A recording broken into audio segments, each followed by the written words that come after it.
बिस्मिल्लाहिर्रहमानिर्रहीम। अस्सलाम वालेकुम।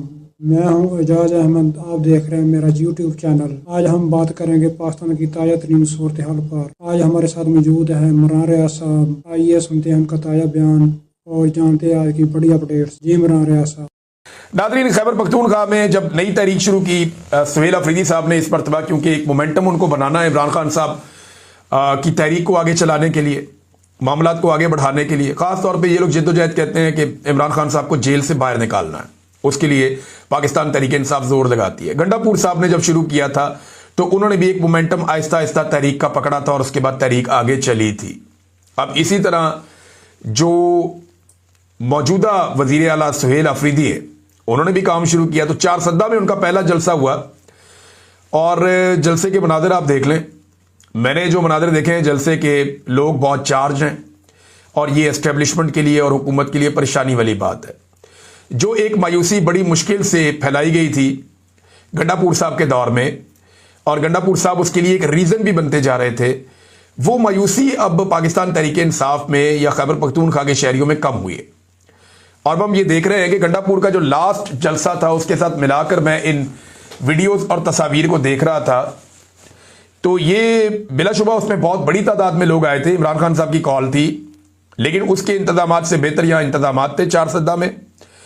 और दूसरा, लोग उस वजीर आला को इतनी तवज्जो नहीं दे रहे थे जितनी तवज्जो इस वजीर आला को दे रहे हैं। तो लोगों ने उम्मीद बांध ली है कि सुहेल अफरीदी वो सारी चीजें करेगा जो अली अमीन गंडापुर बदकिस्मती से नहीं कर पाया। लेट्स सी क्या होता है, लेकिन एक बड़ी जबरदस्त शुरुआत है, एक बड़ा तगड़ा और बड़ा जलसा है जिसे पाकिस्तान तहरीक इंसाफ की आप कामयाबी कह सकते हैं। नाज़रीन, अलीमा खानम और जो दूसरी इमरान खान साहब की बहनें, उनके ऊपर मुकदमा बनाए जा रहे हैं, दर्ज किए जा रहे हैं। वो कहती हैं ना मैं खैबर पख्तूनख्वा जाऊंगी, ना मैं अपनी जमानत करवाऊंगी। तो इमरान खान की बहनों को दीवार के साथ लगातार लगाया जा रहा है और बार बार यही होता हुआ हम देख रहे हैं। कभी उन्हें गिरफ्तार कर लिया जाता है, किसी और जगह छोड़ देते हैं, कभी उनके ऊपर नए मुकदमात बना लिए जाते हैं। तो अब रियासत उन्हें पकड़ती है या नहीं, ये एक बड़ा मुश्किल फैसला है रियासत के लिए भी। लेकिन ऐसा दिखाई दे रहा है कि आने वाले दिनों में अगर मामलात खराबी की तरफ जाते हैं तो इन बहनों को गिरफ्तार किया जाएगा। अलीमा खानम ने कहा कि यहां जो वजीर आला सुहेल अफरीदी आए थे उनको ना मिलने दिया जाना यहां पंजाब की वजीर आला की साजिश है और ये उसके अंदर शामिल है। उन्होंने क्लियरली कहा कि अगर ये फिर खैबर पख्तूनख्वा जाएं तो सुहेल अफरीदी उनको रोक दे और वो अपने जो चांगला गली वाला जो घर है वहां पे ना जा पाए। तो ये मैं एक दो चीजें आपके सामने मैं इसमें बता देता हूं कि मेरा नहीं ख्याल कि ये पाकिस्तान तहरीक इंसाफ को करना चाहिए और ना ये चीज काम करेगी। पीएमएलएन ने जितना आपके ऊपर जुल्म किया और नहीं मिलने दिया अडियाला जेल में पाकिस्तान तहरीक इंसाफ की क़यादत को इमरान खान से, अगर मरियम नवाज को रोका जाएगा कि आप खैबर पख्तूनख्वा में दाखिल ना हो तो फिर हिसाब बराबर हो जाएगा, फिर आपका मुकदमा खत्म हो जाएगा कि आपके साथ ज्यादती हुई है। तो मेरे ख्याल में पाकिस्तान तहरीक इंसाफ इस लेवल तक जाएगी नहीं। अलीमा खानम साहिबा ने शायद गुस्से में ये बात कर दी और जाना भी नहीं चाहिए, जाना भी नहीं चाहिए। आज तक आर्मी चीफ की कुर्सी पे जो भी आया वो गया नहीं, उसे भेजा गया। आसिम मुनीर साहब भी जाने के नहीं है, उनको भेजना पड़ेगा। जनरल बाजवा जिस वक्त अपनी स्टिक हवाले कर रहे थे आसिम मुनीर साहब की, तो उनकी बॉडी लैंग्वेज आपको याद है, एक मुर्दा बॉडी लैंग्वेज थी उनकी, जैसे कोई धक्के दे के चला रहा है। तो जाते हुए कोई भी खुश नहीं होता, सब नाराज होते हैं, सब परेशान होते हैं। तो आसिम मुनीर साहब ने भी जाना थोड़ी है, इनको भेजना पड़ेगा। जो भी आर्मी चीफ होता है वो ऐसे ही होता है। अब वो ये इशारा दे रहे हैं कि शायद ये चले जाएं और कोई और आ जाए, लेकिन साथ ही वो ये कह रहे हैं कि सियासतदानों को मिलकर बैठकर बात करनी चाहिए। देखें, जब भी कभी गर्मियां आती हैं ना तो हुकूमत मुकर जाती है पाकिस्तान में, जी हमने कोई मुज़ाकरात नहीं करने, क्योंकि गर्मियों में तहरीकें ही नहीं चलती। आप देखें कि अप्रैल, मई, जून, जुलाई, अगस्त, सितंबर तक हुकूमतें घास ही नहीं डालती अपोजिशन को। ये 6 महीने वो कहते हैं जी भाड़ में जाओ, कोई बात नहीं करनी, मुज़ाकरात नहीं करने। लेकिन जैसे ही अक्टूबर का महीना चढ़ता है हुकूमतों को मुज़ाकरात याद आ जाते हैं। उन्हें पता है अब ये तहरीक का मौसम है, इनको एंगेज करो, बिठाओ, इनके साथ मुज़ाकरात करो, टाइम निकालो, कोई 2-4 महीने निकालो, उसके बाद फिर इन्हें खुला छोड़ दो। मोमेंटम इनका बनेगा ही नहीं, तहरीक नहीं चलेगी, साल निकल गया, अगले साल में फिर देखेंगे। ये हुकूमत का पाकिस्तान के अंदर नॉर्मली मौसमों के साथ है, बड़ा शदीद मौसम है ना, चारों मौसम शिद्दत के साथ होते हैं। तो ये एक हिकमत अमली होती है, हो सकता है राणा सनाउल्लाह साहब की हिकमत अमली हो।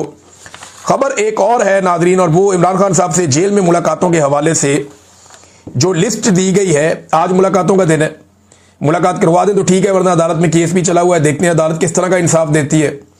वैसे तो इमरान खान साहब को डोगर कोर्ट से इंसाफ नहीं मिलता। बहरहाल सुहेल अफरीदी साहब का, जुनैद अकबर साहब का, मीना खान अफरीदी का और दीगर 2 रहनुमाओं का नाम दिया गया है। ये वो हार्डलाइनर्स हैं जो इमरान खान साहब को मिलना चाहते हैं।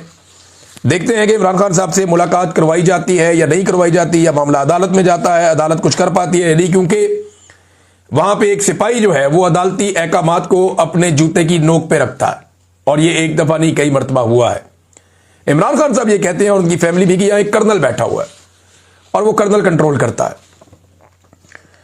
नाज़रीन, जुनैद अकबर साहब ने एक इशारा दिया और उन्होंने कहा जी कि हम दोबारा एहतजाज में हमने जाना है, हमें जाना पड़ेगा एहतजाज में, रास्ता कोई नहीं है। नवंबर में हम दोबारा इस्लामाबाद का रुख कर सकते हैं।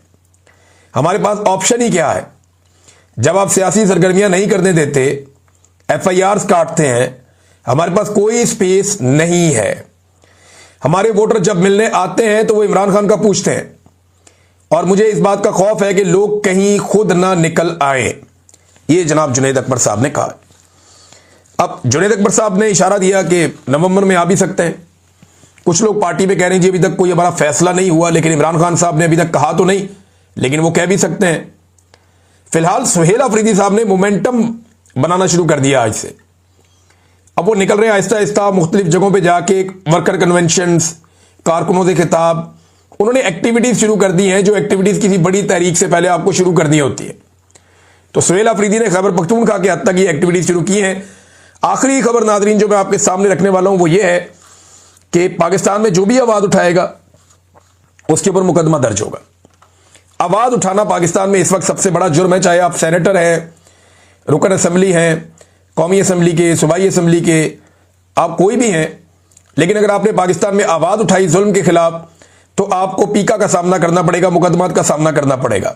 अब ये इनके ऊपर मुकदमा क्यों दर्ज हुआ? देखिए, इनसे शिकवा क्या है, परेशानी क्या है इनको, एस्टेब्लिशमेंट को या हुकूमत को इनसे प्रॉब्लम क्या है? नंबर 1 मादनियात का इशू है।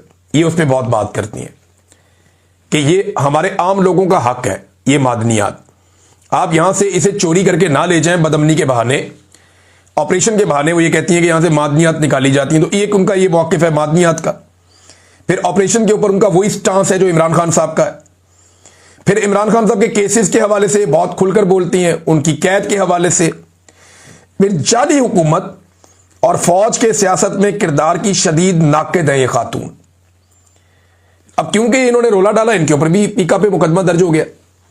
इससे पहले आपने देखा कि सनम जावेद, फलक जावेद, दोनों बहनों को उठा लिया गया। तहिबा राजा के साथ क्या हुआ, जो खदीजा शाह के साथ हुआ वो क्या हुआ, सबसे बढ़ के यास्मीन राशिद साहिबा, इमरान खान साहब की अहलिया बुशरा बीबी, अगर उनका नाम ना लें तो ज्यादती है। फिर इनके अलावा आयशा भुट्टा साहिबा, बेशुमार खवातीन है। मैं किस किस का नाम लूं, मेरे ज़हन में नाम ही नहीं आ रहा। ये बहुत बड़ी तादाद में खवातीन है, और पाकिस्तान तहरीक इंसाफ से पहले कभी खवातीन की इतने बड़े पैमाने पे गिरफ्तारियां, उनको सड़कों पे घसीटना, उनको तशद्दुद का निशाना बनाना, उनकी चादर और चारदीवारी का तकद्दुस पामाल करना, इससे पहले पाकिस्तान की तारीख में कभी नहीं हुआ। नाज़रीन, अगर आज की वीडियो आपको पसंद आए तो कमेंट्स बॉक्स में अपनी राय जरूर दीजिए, और चैनल को सब्सक्राइब और लाइक और शेयर जरूर कीजिए ताकि हर ताज़ा तरीन खबरें आप तक पहले पहुंच सके। इजाज़त दीजिए, अपना और इस चैनल का ख्याल रखिए। अल्लाह हाफ़िज़।